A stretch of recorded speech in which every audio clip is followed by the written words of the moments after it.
우리의 인생 여정 가운데에는 때때로 하나님께서 우리를 인생의 광야로 이끄시는 것 같은 그런 때를 만나는 순간이 있죠. 광야의 삶이라고 하는 것은 비록 많은 인내와 아픔과 또 고통이 따르는 그런 시간입니다. 하지만 분명한 사실은 우리는 광야의 때를 통해서 우리를 향한 하나님의 사랑과 또 우리를 보호하시는 하나님의 은혜를 깊이 체험할 수 있다라고 하는 것입니다. 그래서 하나님은 우리를 때때로 이 광야의 순간으로 내모실 수도 있다는 것이죠. 사무엘상 21장은 이제 다윗이 사울을 피해서 도망자의 신세가 되어서 인생의 광야를 떠돌아다니는 그런 모습을 우리에게 소개해 주는 것으로 시작합니다. 사실 이 도망자라고 하는 신세와 또 도망자의 모습은 우리가 익히 아는 다윗에게는 어울리지 않는 그런 모습입니다. 다윗은 그가 나섰던 모든 전투에서 승리했습니다. 그의 사전에 패배라는 단어가 없었고 또 그는 왕의 아들을 친구로 둔 사람이었습니다. 또 그 스스로도 이 사울 왕의 사위였었죠. 백성들은 모두 그를 칭찬했습니다. 하나님 앞에서도 범죄한 바가 없었고 오히려 하나님의 마음에 합한 사람이다라는 평가를 하나님께 들었던 사람입니다. 또 사울에 대해서도 그는 스스로 내가 왕에게 아무것도 죄를 지은 바가 없다라고 말할 정도로 아주 온전하게 사울에게 대한 이런 사람이 다윗이었습니다. 그러나 그런 다윗이 이제 광야에서 도망자의 신세가 되었던 것입니다. 여러분이 도망자의 삶을 한번 생각해 보십시오. 언제나 불안하고 또 두려움을 동반하는 그런 삶입니다. 어디를 가더라도 항상 경계를 주변해야 하고요. 또 편히 쉬거나 음식을 제대로 먹지 못하는 것은 당연한 그런 아주 어려운 상황이 도망자의 상황입니다. 사실 이런 일들은 우리가 생각할 때에 하나님이 함께 하시는 사람, 또 신앙을 가진 사람에게는 일어나서는 안 되는 일입니다. 하지만 안타깝게도 이와 같은 일들은 하나님과 함께하는 사람, 또 믿음의 사람들에게도 그리고 오늘을 살아가고 있는 우리에게도 여전히 일어나고 있는 그런 일들이죠. 우리는 이와 같이 이해되지 않는 일들이 우리에게 생기면 하나님께 왜 이와 같은 일이 있는지, 왜 내게 어려운 일이 생겼는지, 나는 분명히 하나님을 잘 섬기고 잘 의지했는데 왜 내 삶이 이렇게 광야의 삶으로 변하는 것인지를 질문하고는 합니다. 대체 내게 왜 이러시는지 그것을 하나님께 아뢰이는 것이죠. 하지만 이 질문에 대한 답을 찾는다는 것이요, 여러분 생각보다 참 쉽지 않습니다. 우리가 이 상황 가운데 알 수 있는 것 한 가지가 있는데 그것은 무엇이냐면 우리가 가진 이성과 또 우리의 경험으로는 이런 하나님의 크신 계획과 뜻을 다 알 수 없다라고 하는 것이죠. 우리가 이런 광야의 순간을 맞이했을 때 해야 할 일은 우리가 다 알 수 없기 때문에 그 원인을 찾는 것이 아니라 바로 크신 하나님 앞에 엎드리는 일인 줄로 믿습니다. 자, 다윗은 지금 사울 왕을 피해 놉이라고 하는 지역으로 도망갑니다. 앞서서 다윗이 사울을 피해서 먼저 라마에 가서 사무엘을 만났던 이야기를 우리가 함께 나눈 바가 있는데요. 이 사무엘이 있던 라마라고 하는 지역은 사무엘이 선지 생도들을 훈련시키는 학교가 있었던 도시였기 때문에 그곳에는 선지자의 성읍이라고 하는 그런 별명이 있는 지역이었습니다. 오늘 다윗이 도망 중에 가장 먼저 찾은 놉이라고 하는 지역에도 이런 별명이 하나 있는데요. 바로 제사장의 성읍이라고 하는 별명을 가진 도시였습니다. 과거 블레셋의 공격으로 법궤를 빼앗기고 실로가 파괴되었을 때, 그곳에 있던 성전이 파괴되었을 때 많은 제사장들이 이 노비라고 하는 지역으로 이주하였고, 또 특별히 이때에는 아히멜렉이라고 하는 제사장이 놉에 있었다라고 성경은 말씀합니다. 특히 아히멜렉에 대해서 제사장이라고 성경은 기록해주고 있는데요. 이것을 원어적으로 보면 그냥 일반적인 제사장이 아니라 그 당시대의 대제사장이었던 것을 알게 됩니다. 다시 말해서 오늘 다윗이 광야의 순간을 만나서 가장 먼저 향한 곳이 바로 성소였다라고 하는 것이죠. 성소는 거룩한 곳입니다. 또 하나님의 임재가 있는 곳이 바로 성소입니다. 다윗은 지금 비록 하루하루를 쫓기며 초조하게 살아야 하는 도망자 신세였지만 그의 중심에는 여전히 하나님이 계셨다라고 하는 것을 보여주는 것입니다. 특히 지금 다윗이 그 전에 왕의 앞에서 늘 승승장구하던 그런 승리자의 위치에 있던, 아니면 지금 그 왕에게 쫓겨서 도망자의 신세가 되었건 그는 가장 먼저 하나님을 생각하는 사람이었다라는 것을 오늘 우리는 성경을 통해 보게 되는 것입니다. 우리에게도 이와 같은 모습이 있어야 합니다. 때때로 우리의 삶에 이해할 수 없는 일이 일어날 때도, 또 때때로 우리가 하나님의 도우심으로 승승장구할 때도 우리는 늘 거룩한 곳을 찾아야 합니다. 우리의 상황과 문제를 있는 그대로 하나님께 내어드리고 잘 될 때나 안 될 때나 가난할 때나 부할 때나 또 건강할 때나 병들 때나 우리 있는 모습 그대로 하나님이 계시는 그곳에 나아가야 하는 그런 저와 여러분이 되기를 간절히 소원합니다. 물론 오늘 본문을 계속해서 읽어 나가다 보면 오늘 본문이 보여주는 이 성소를 찾은 다윗의 모습은요, 실망스럽게 그지없는 그런 모습입니다. 그는 이곳에 어쩐 일로 그것도 혼자 왔느냐라고 하는 이 대제사장의 질문에 사울 왕이 나를 이곳에 보냈다. 그리고 이 일을 아무에게도 알리지 말라고 했다라고 거짓말을 합니다. 또 율법에 의해서 제사장들만 먹을 수 있었던 그런 진설병을 먹습니다.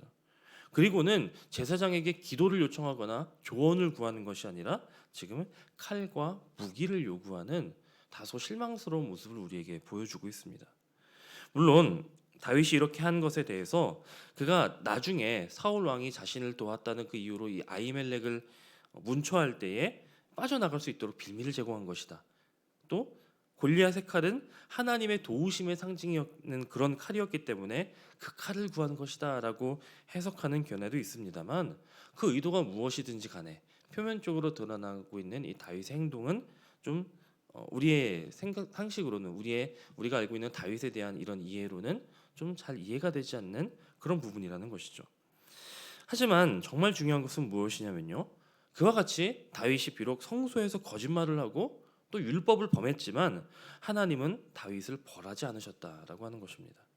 다윗을 책망하시거나 징계하시는 대신에 이 제사장 아히멜렉을 통해서 그에게 먹을 것을 주시고 그에게 필요한 것을 제공하셨다라고 하는 것입니다. 우리는 바로 이 대목을 주의 깊게 보아야 하는 것이죠. 다윗은 사실 어찌 보면은 허기진 배를 채우고 또 그의 손에 들 만한 무기를 얻기 위해 이곳을 찾았다라고 할 수 있습니다. 그가 성소를 떠올리고 이곳을 찾아온 일은 참 좋은 일이었지만 그가 성소에서 구한 것은 사실 떡과 칼이었다. 이 장면은 우리에게 그런 인간의 연약함을 너무나도 잘 보여주는 장면입니다. 제 아무리 우리가 잘 아는 신앙의 인물 다윗이라 하더라도 그도 역시 연약한 인간이었고 그가 처한 현실 앞에서 한없이 약한 모습으로 서 있더라라고 하는 것을 우리에게 보여주는 그런 장면이죠. 반면에 다윗이 성전을 떠날 때의 모습을 한번 생각해 보시기 바랍니다. 그의 배는 음식으로 채워졌습니다.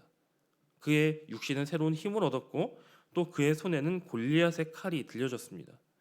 비록 성전에 들어갈 때나 나올 때나 그가 도망자의 신분이라고 하는 그 신분은 바뀌지 않았지만 그는 성전에서 나올 때 회복을 경험했고요. 또 성전에서 있는 동안 도우시는 하나님의 손길을 경험한 것입니다. 그리고 그는 그로써 하나님을 향한 믿음을 회복하고 남아있는 도망자의 여정을 잘 마쳤다라고 하는 것입니다. 바라기는 오늘 예배하고 또 기도하는 저와 여러분 모두에게 오늘 본문 속 다윗에게 임했던 그런 은혜가 있기를 소원합니다. 비록 우리가 힘든 삶의 여정 가운데 이곳을 찾았을지라도 저마다 삶의 곤궁한 문제들을 가지고 이 문제를 해결하기 위해 하나님을 예배하러 왔을지라도 예배하고 돌아가는 그 발걸음에는 새 힘을 얻고 또 풍요를 누리며 하나님의 도우심을 경험하고 돌아가실 수 있기를 간절히 소원합니다. 다윗은 지금 비록 떡과 칼을 구했지만 하나님께서는 그 모든 것을 다윗에게 허락하십니다. 사실 그냥 허락하신 것이 아니라 하나님이 예비해 주신 은혜를 부어주십니다. 그가 먹은 진설병을 생각해 보십시오. 오늘 그가 먹은 떡은 보통 떡이 아니었다라고 말합니다. 일반인들이 먹을 수도 없는 떡이고 또 일반인이 줄 수도 없는 사람이 줄 수 없는 떡이 바로 이 진설병입니다. 어찌 보면 이 떡은 하나님께서 때를 맞춰서 미리 준비하시고 다윗에게 주신 떡이라고도 할 수 있는 것이죠. 칼 역시 그러합니다. 여러분 일반적인 경우라면 제사장의 집에 그것도 성소에 칼이 있을 리가 만무하죠. 다윗도 어찌 보면 여기에 칼이 있다라는 것을 알고 물어본 것이 아니라 그냥 혹시나 하는 마음에 물었을 것인데 마침 그곳에 하나님은 골리앗의 칼을 두셨다가 다윗에게 내어주셨다라고 하는 것입니다. 비록 오늘 본문 속 다윗은 신앙적으로는 많이 약해져 있는 것이 사실입니다. 하지만 그는 연약해진 그 상황 속에서도 먼저 하나님을 생각했고 또 하나님이 명령하신 그 길에 묵묵히 순종하며 그 길을 걸었습니다. 비록 그는 광야의 길을 걷게 되었지만 하나님은 그를 통하여 일하실 것을 남겨두셨고 다윗은 그런 하나님을 신뢰했던 것입니다. 그렇기 때문에 하나님은 지금 다윗의 어떠함과는 상관없이 미리 예비하신 은혜들로 다윗을 먹이시고 채워주셨다라고 하는 것입니다. 여러분, 이것은 출애굽한 이스라엘 백성들에게도 마찬가지였습니다. 비록 그들은 광야의 길을 걸어나가는 동안 하나님을 향해 끝없이 원망하고 불평하죠. 하나님을 불신앙합니다. 왜 이 길에서 고기가 없느냐라고 원망할 정도로 그들의 믿음은 연약했고 신앙은 부족했지만 하나님은 그들이 약속하신 가나안 땅에 이르게 하실 때까지 그들에게 만나를 먹이시고 매출하기를 허락하십니다. 이처럼 하나님은 사명이 있는 사람들, 하나님의 일을 이루어야 하는 당신의 백성들을 먹이시고 채우시고 보호하십니다. 그들이 어떠하든 상관없이요. 사랑하는 여러분, 오늘 우리에게도 이와 같은 분명한 사명이 있죠. 이 땅 가운데 참된 교회의 모습이 무엇인지를 보여주고 또 참 세상의 빛이신 예수님을 세상 가운데 드러내고 그 빛을 발하기 위해서 하나님은 우리를 이곳에 교회로 모이게 하셨고 또 우리를 한 교회로 세우셨습니다. 그렇다면 우리는 하나님 앞에 귀한 사명을 받은 존재들입니다. 그렇다면 우리는 하나님의 동일한 역사를 보게 될 것입니다. 우리가 그런 사명을 잊지 않고 하나님을 신뢰하며 나가기만 한다면 우리는 때를 따라 도우시고 또 우리의 능력보다 더 크게 일하시는 그런 하나님의 역사를 경험하게 될 것입니다.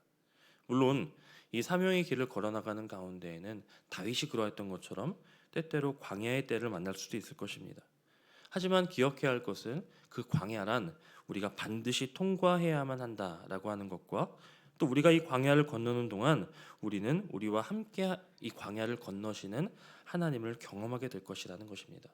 그리고 마침내 우리는 하나님께서 예비하신 만찬, 그 은혜를 누리는 복을 경험하게 될 것이고 그로써 마침내 우리는 하나님께서 우리에게 주신 사명을 능히 잘 감당하는 그런 교회가 될 줄로 믿습니다. 그저 다윗처럼 우리의 있는 모습 그대로 우리가 가진 최선의 것을 하나님께 내어드리며 도우심을 구할 때 하나님은 그런 우리에게 가장 풍성한 것으로 응답하실 것입니다. 그와 같은 믿음으로 오늘 하나님 앞에 담대한 믿음으로 서는 저와 여러분이 되시기를 주님의 이름으로 간절히 축원합니다.